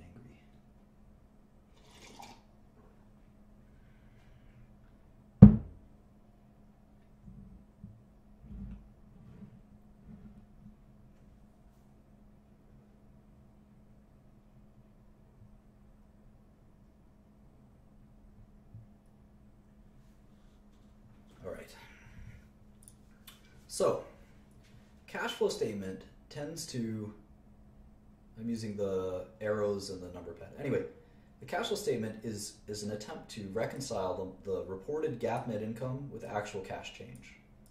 So we're going to have a couple little things here. We're going to say reported, we're going to do our model net income. I'm just going to link the line in the model. And I have reported GAAP net income, which is what we're looking at. In this case, it's 3276, $3.2 billion. And we're going to add back depreciation and amortization because it's a non-cash charge. So technically, immediately, you can look at this and say, all right, the company had GAAP earnings of $3.2 billion and D&A of $4.5 billion. If you add those up, the company had $8 billion in cash flow. $8 billion in cash flow. And if I do 8 billion times 4 is 32 billion, that's a pretty good deal. It's 10, 11 times earnings. That's even before the DirecTV acquisition. But we'll see that's not the full picture. So accounts receivable, or uncollectible accounts. Some people skip out on their bills. Uncollectible accounts. Deferred taxes. Investments, accounts receivable, OCA, AP, pension, other, and you adjust all these things and you get something called CFFO, cash flow from operations. Cash flow from operations.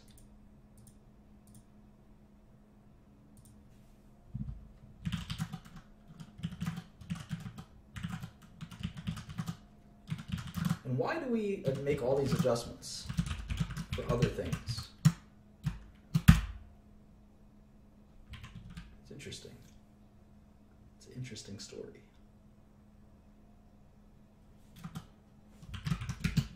Well, here's a puzzle for you. Here's a puzzle for you. Let's see who's really paying attention and who really understands this stuff. And go back to our lemonade stand.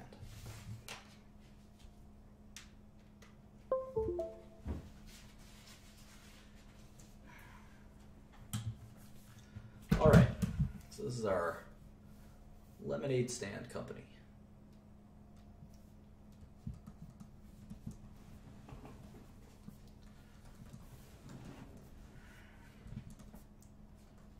And it's based in Brooklyn, New York, my hometown. Q1, let's see, Q415, most recent quarter. Had revenue of $50 million. Great business. My lemonade stand's killing it. I also sell chocolate for my basketball team. My costs in total were $25 million. And my profits, as I mentioned, were $25 million. Makes sense. My accounts receivable were $10 million, let's say. And let's say Q1 rolls around, okay? Q1 rolls around. Same revenue, same costs, same profits. But as my accountants and my finance team are preparing our balance sheet, so the income statement, as we're preparing the balance sheet, we say, okay, John, how much do our customers owe us this quarter? Remember, the balance sheet is as of the last day of the quarter. It's coming up. Pretend it's April. And so we added it up, and our customers only owe us $8 million. So what happened? What happened between here and here? Let's say our cash as well went from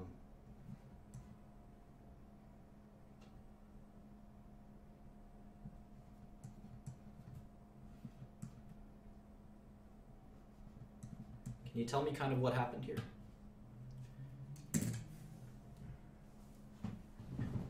Accounts receivable, of course.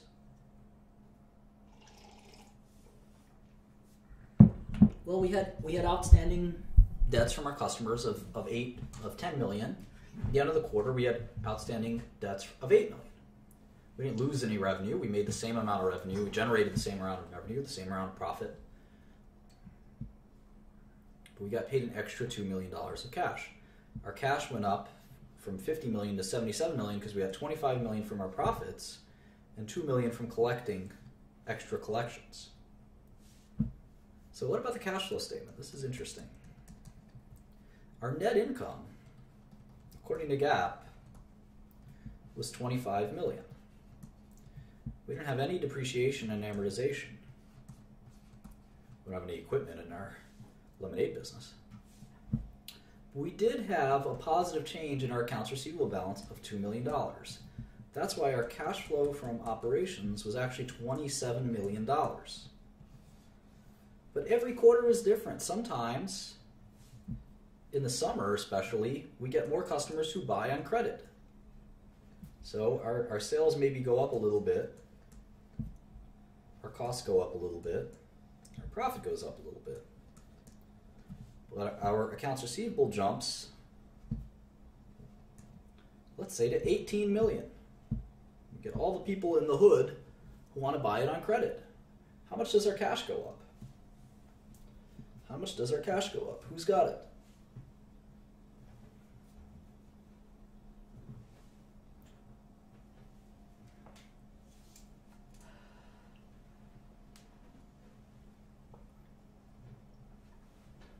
What's the number?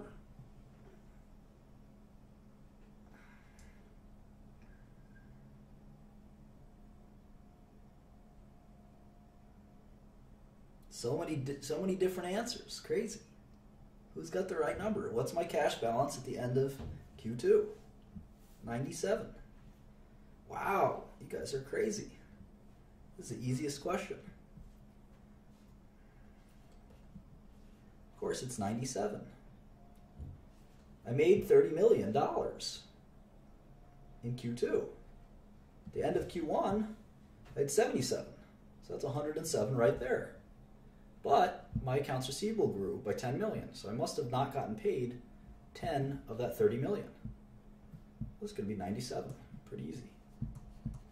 How about the cash flow statement? Cash flow statement is going to have net income, again, of 30 million this time. No depreciation. My accounts receivable is negative 10 million. This is the change to accounts receivable. The accounts receivable delta, change to accounts receivable. You can see it went, instead of going down by 2 million, it went up by 10 million. So my cash flow from operations is 20 million. What do you think the more accurate representation of my operations is? The cash flow statement or the income statement?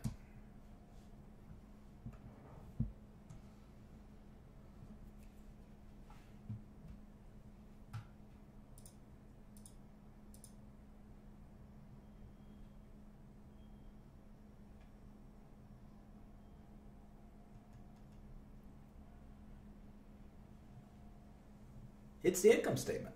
It's the income statement.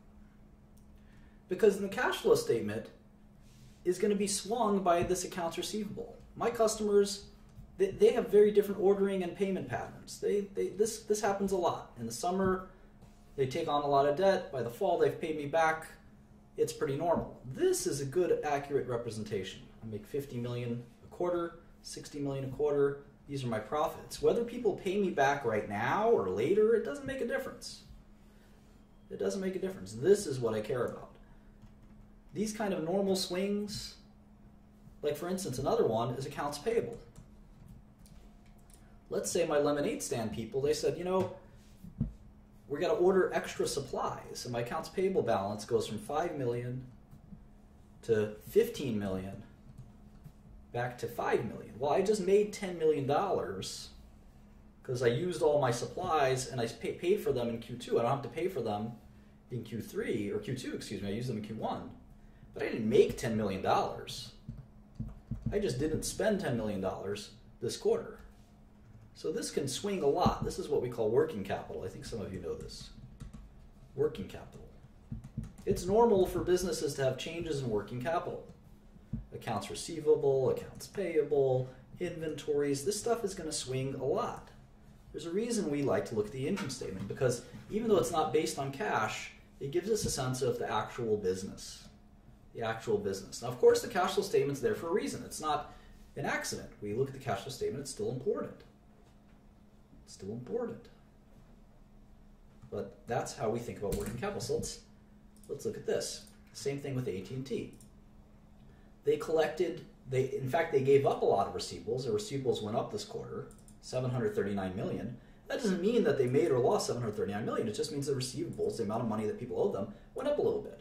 Accounts payable went down a lot, 1.8 billion. But it's all kind of working capital. It's not called CapEx. CapEx is a little different. We're going to get to CapEx in a second. So cash flow from operations was 6.7 billion. There must be something wrong here. There must be something wrong here.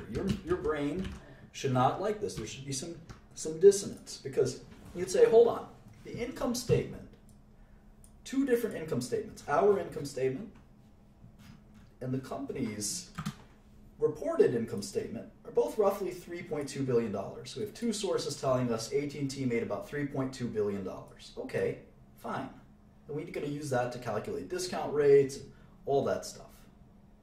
But then they're telling us that they actually generated $7 billion in cash. What happened? Why are we even looking at this income statement if it's so off? How is this possible? Well, the answer, there's three parts to the cash flow statement. There's CFFO, CFFI, and CFFF. And this is pretty complicated. And that's why we save the cash flow statement for these advanced lessons, slightly more advanced lessons. The reason's complicated. Obviously, the biggest correction in all of this is the depreciation and amortization. There's so much depreciation and amortization that the cash flow is actually way above, way above net income. And if we add it up, we sum all this up, we can see why. But what does that mean? What are we depreciating exactly? What the heck is depreciation? Let's find out. Never say depreciation, by the way. It's depreciation. Depreciation and amortization. What's the difference? First of all, does anyone know what the difference between these two things is? They're both write-off methods. Both writing off methods. Writing off. Or we call that expensing methods. What's the difference between these things? Expensing.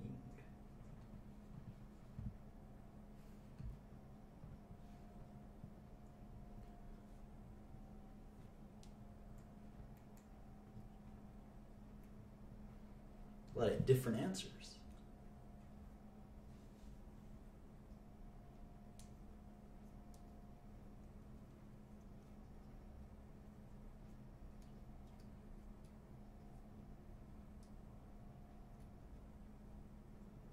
Yeah, a good way to look at it is depreciation is how we expense tangible assets or property, plant, and equipment. And amortization is how we expense intangibles. That's a good way to think of it. Now, what's a property, plant, and equipment? As a refresher, it's any expense which has a useful life greater than 1 year. And the rule on any expense like this is we're not going to include it in the balance sheet, in the income statement.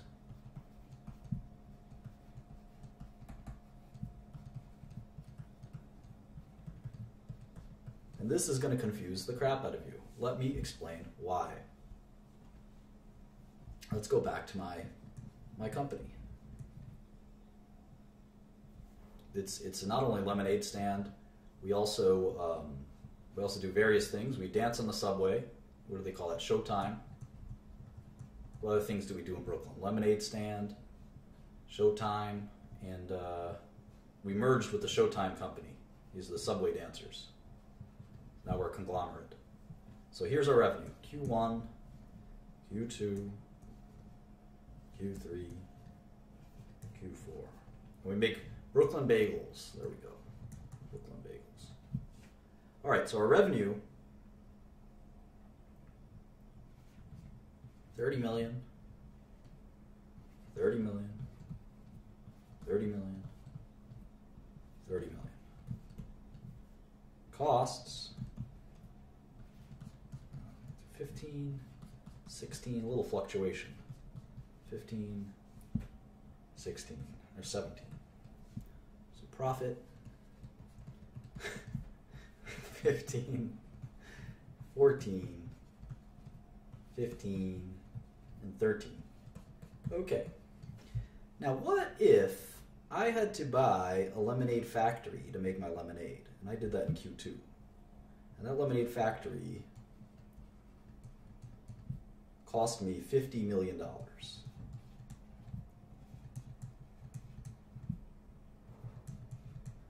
And I'm going to use that lemonade factory.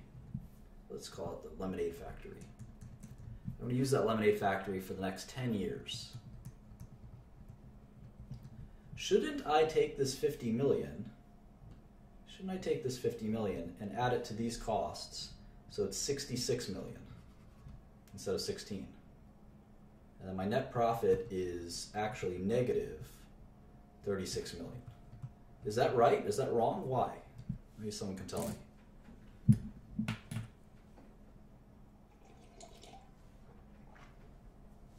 Oh, we got some smarties here. That's right. I should not do that because it doesn't really reflect accurately my operations. It does not reflect accurately my operations. I have to take this 50 million and expense it over time. Expense it or depreciate it over time. And how much time? Well, it's 10 years. That's 40 quarters. So 50 million divided by 40 quarters is $1,250,000 a quarter. So it should go in here. It should go in here. This should be 16.5. This should be 18.5, etc.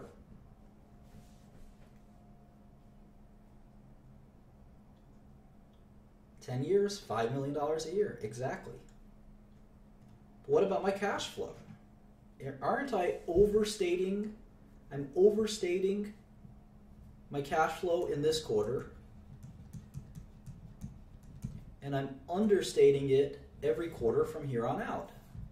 I'm massive overstating it here, right? Because I'm not making 14 million this quarter, I'm losing 36 million.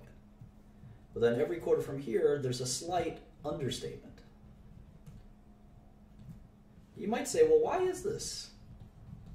Why am I looking at this sort of manipulated income statement that doesn't tell me the truth? Well, it's a little bit of both. It's a little bit of both. I've got a statement that kind of tells me what my operating business looks like. Then I got the cash flow statement that's going to tell me, cash, it's going to say net income. What was my net income in Q2? 14 million.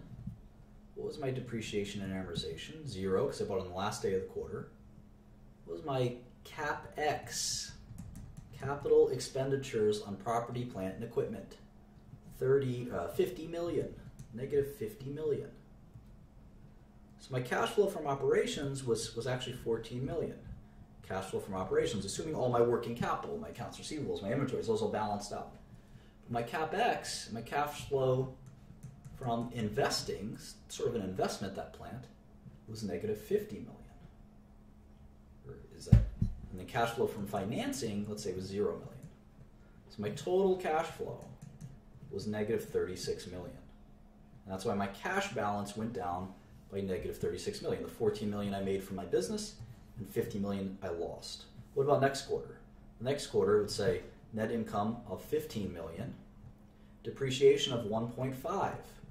So my actual cash flow from operations was 16.5. Remember, I'm understating it now. I'm telling you that I made 15, but my actual cash flow was 16. So I'm going to give you both statements so you can study what the difference was. My cash flow from investing was 0. I made my big investment last quarter. So my total cash flow is 16.5 million. But my depreciation is 1.5 from here on out. So that's how we do it. So let's look at AT&T's CapEx. How much did they spend on CapEx?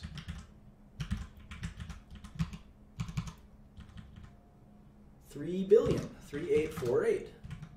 So when you take cash flow from operations and you subtract it from CapEx, we have a word for that. Does anyone know what it is?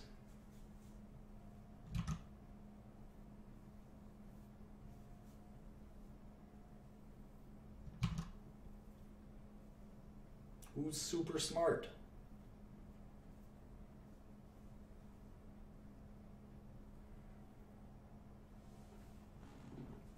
Free cash flow, correct. My people. Looks like they have this interest during construction. I'm going to include that. Let me hit you with that too. Here's acquisitions, dispositions. I like turtles.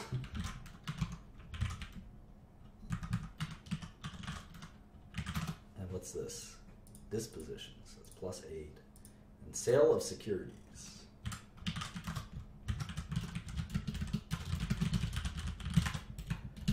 Free cash flow somewhere else. Cash flow from investments. So they made 6 or 7 billion from their business, but they spent 22 billion, including 20 billion on acquisitions. Wonder what they acquired. That's the kind of thing we're going to have to follow up on. What did they acquire? I'm curious now. And then here's their cash flow from financing. This is all important stuff too. Debt. Issuance of debt. Let's just make it all together, just call it debt.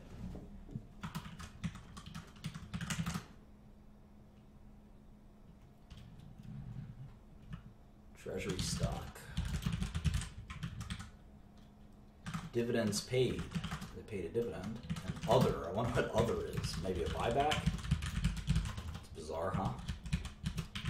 That's another just extra $3 billion. Don't worry about it. I never like to see that. What is it? Take your word for it.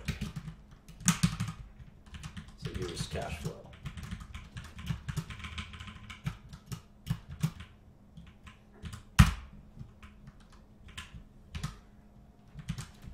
All right.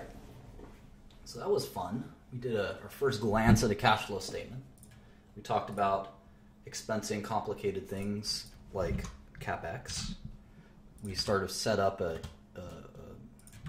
kind of comparable sheet for tech. We have four models now: Apple, IBM, Alarm.com, and AT&T.